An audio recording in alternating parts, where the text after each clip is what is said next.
Hello class 12th। सो ये है second principle of management. Henry Fayol ने दिया अथॉरिटी एंड रिस्पॉन्सिबिलिटी। इस प्रिंसिपल को बनाने या इस प्रिंसिपल को एप्लीकेबल कहने के पीछे फ्योल का सबसे बड़ा जो मोटिव है, उसने जो एडवाइस किया है, तो वो ये है कि अगर रिस्पॉन्सिबिलिटी होती है तो उसके साथ साथ आप अथॉरिटी भी उसी लेवल का दें। मीन्स अथॉरिटी और रिस्पॉन्सिबिलिटी दोनों इक्वल वे में चलनी चाहिए, तभी आप अच्छे से वर्क करा सकते हो। यहाँ पर अथॉरिटी का मतलब, अथॉरिटी मीन्स है कि पावर देना, ठीक है, राइट है, आपको ये काम कर सकते हैं, you are assign to that, right. और रिस्पॉन्सिबिलिटी आप जानते हैं, responsibility means your answerability, means आपकी जिम्मेदारी, आपकी जवाबदेही जिन चीज़ों के लिए बन जाती है तो आप उनके लिए रिस्पॉन्सिबल कहे जाते हैं, है ना। तो अथॉरिटी अगर होती है तभी रिस्पॉन्सिबिलिटी होनी चाहिए। फ्योल का भी यही कहना है कि इन दोनों को आप इक्वल रखिए। जिस लेवल पे आप अथॉरिटी दे रहे हैं उसी लेवल पर ही अथॉरिटी के साथ रिस्पॉन्सिबिलिटी का होना ज़रूरी हो जाता है। अगर आप सिर्फ अथॉरिटी ही देते हैं, रिस्पॉन्सिबिलिटी कोई जवाबदेही है ही नहीं, कुछ भी करिए आप, कोई मतलब नहीं है, तो इस कंडीशन में एम्प्लॉयज़ और मैनेजर्स दोनों ही जो हैं वो मिसयूज़ करेंगे मैनेजरल पावर्स का, ठीक है। वो एक जो उसके लिए कहा जाता है एब्यूज़ ऑफ मैनेजरल पावर्स, वो स्टार्ट हो जाएगा। तो अथॉरिटी जितना आपने वर्क करने के लिए वहाँ पर असाइन कर दिया है वो अथॉरिटी है, आपने एक्सेस दे दिए हैं कि आप कर सकते हैं, आपने पावर दे दी है, पावर जो है मैनेजर के हाथ में दे दी है। और उसी लेवल पर आप रिस्पॉन्सिबल भी बनाइए कि आपसे पूछा भी जाएगा, आपकी जवाबदेही बनेगी, आप अकाउंटेबल होंगे। जैसे अगर एक एग्जांपल लें फिनेंस मैनेजर का, तो फिनेंस मैनेजर को अथॉरिटी मिल गई है कि वो 10 लाख रुपीज़ वीकली जो है वो यूज़ कर सकता है, ठीक है, या उसके सिग्नेचर से 10 लाख रुपीज़ तक के चेक इशू किए जा सकते हैं बैंक से, मान लो ऐसा है अगर, तो ठीक है। ये क्या है, ये अथॉरिटी मिल गई है, 10 लाख रुपए को खर्च करने की अथॉरिटी मिल गई, ठीक है। अब पूछा कुछ नहीं जा रहा कि वो 10 लाख रुपए कहाँ गए, किन चीज़ों को ख़रीदने में खर्च किए, आपने रॉ मटेरियल ख़रीदा, आपने क्या जो है रिपेयर कराया या कुछ और प्रोडक्शन में किया आपने, कोई मतलब नहीं है। तो उससे क्या होगा, मिसयूज़ ऑफ मैनेजरल पावर।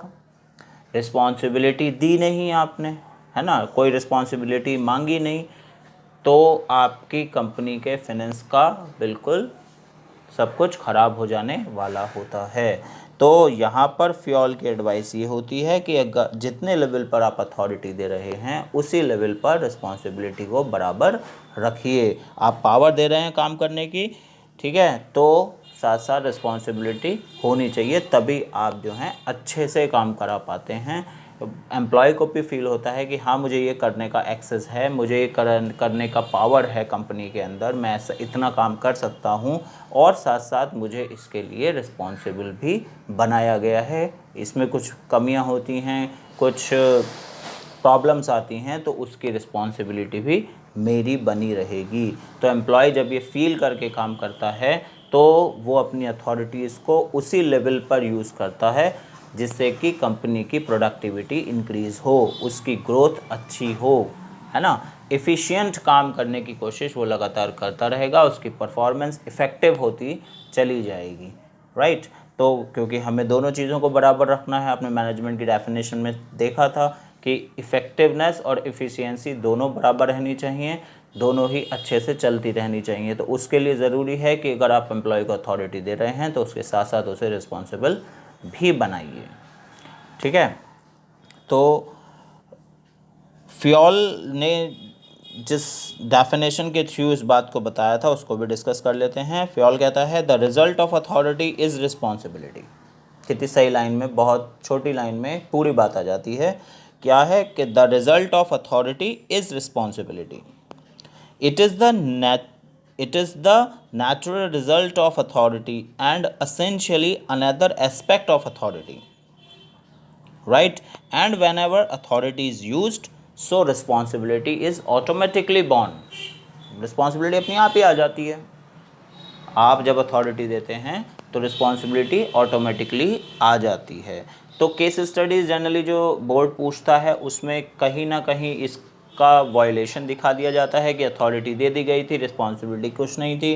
तो बताइए इसमें क्या सजेशन है आपका, या सिर्फ रिस्पॉन्सिबिलिटी दे दी थी, ऐसी भी कंडीशन हो सकती हैं जिसमें सिर्फ रिस्पॉन्सिबिलिटी दे दी थी, अथॉरिटी कुछ नहीं दी गई है, आपको काम करने का एक्सेस तो दिया नहीं गया, सिर्फ आपके ऊपर बोझा डाल दिया कि आपको ये करना है ना। रिस्पॉन्सिबल आप हैं। अब रिस्पॉन्सिबल आप हैं सिर्फ ऐसा कहने पर एम्प्लॉय काम कैसे कर पाएगा जब तक उसके पास पावर ना हो डिसीज़न मेकिंग की, या फिर कुछ एक एरिया तक एक्सेस करने की, उसको काम करने की अथॉरिटी है नहीं, है ना। और आपने कहा कि आप रिस्पॉन्सिबल हैं, या फिर आप अलग अलग ग्रुप में अलग अलग लोगों पर, 2 एम्प्लॉय हैं तो जो है एक रिस्पॉन्सिबिलिटी किसी और पे दे रखी है, अथॉरिटी किसी और पे है, तो वो उसके पीछे पीछे ही घूमता रहेगा, भैया मैं रिस्पॉन्सिबल हूँ, मुझे जवाब देना पड़ेगा, तो तुम ये काम करा लो।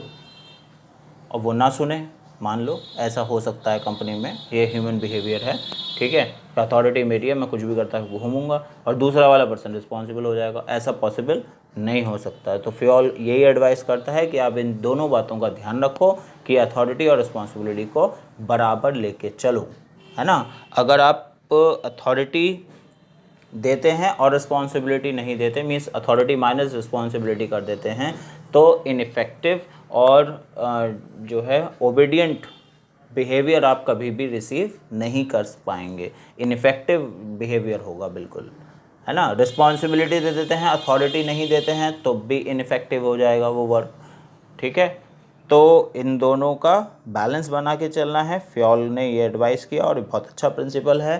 कंटिन्यू इसको अगर मैनेजरल फील्ड्स में और टेक्निकल फील्ड्स में सभी में ही, मतलब पूरे मैनेजमेंट में इसको यूज़ किया जाता है तो उसके बहुत अच्छे रिजल्ट्स आ जाते हैं। समझ में आ गया। अथॉरिटी मीन्स पावर है और रिस्पॉन्सिबिलिटी मीन्स अकाउंटेबिलिटी, जवाबदेही है कि आपको जवाब देना है, आपकी रिस्पॉन्सिबिलिटी बनती है, आपको काम करने के लिए कहा गया है। तो ये है अथॉरिटी एंड रिस्पॉन्सिबिलिटी। समझ में आ गया है, राइट। नेक्स्ट टाइम पे दूसरे एग्जाम्पल जो वो हैं उसके प्रिंसिपल्स उनकी बात करेंगे। Thank you very much.